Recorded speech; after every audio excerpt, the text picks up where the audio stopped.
তো বন্ধুরা এখন রান্না করবো পনির দিয়ে, আলু দিয়ে, মটর দিয়ে তরকারি। এখন সিদ্ধ বসাই দেবো। চানা দিয়ে দিচ্ছি জলের মধ্যে। চানার মধ্যে আলু সিদ্ধ দিয়ে দেবো, গোটা আলু, একটু লবণ দিয়ে দিলাম। এই যে এখন পনিরটা কাটে নেব।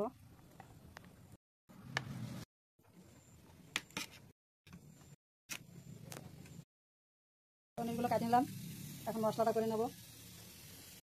হয়ে গেছে চানা সিদ্ধ, এখন নামাই নেব।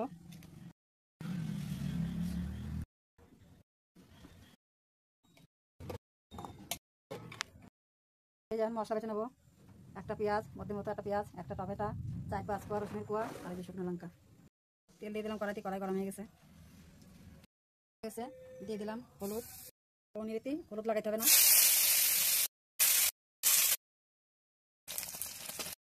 পনির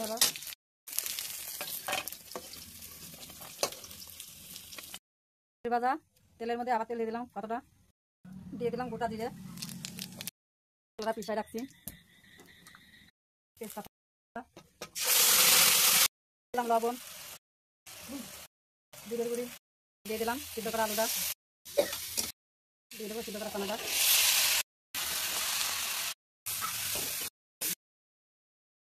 দিয়ে দেবো এখন জল। এখন ঢাকে দেবো। বৃষ্টি হচ্ছে, কারেন্ট চলে গেছে। এখন পনিরটা দিয়ে দেবো। পনিরটা বসাই, তরকারিটা বসাই দিছি। এখন আটা মাখি নেবো, পুরি হবে। ভালো করে মিশাই নেবো। বৃষ্টি হচ্ছে, তারপরে এত গরম। দিয়ে দেবো অল্প পরিমাণ লবণ, দিয়ে দেবো যে সাদা তেল।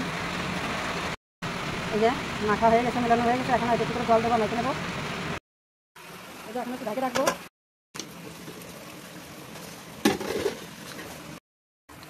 এই তরকারি হয়ে গেছে। এখন গরম পুরি দিয়ে খাবে তো, একটু ঝোল ঝোলের দরকার।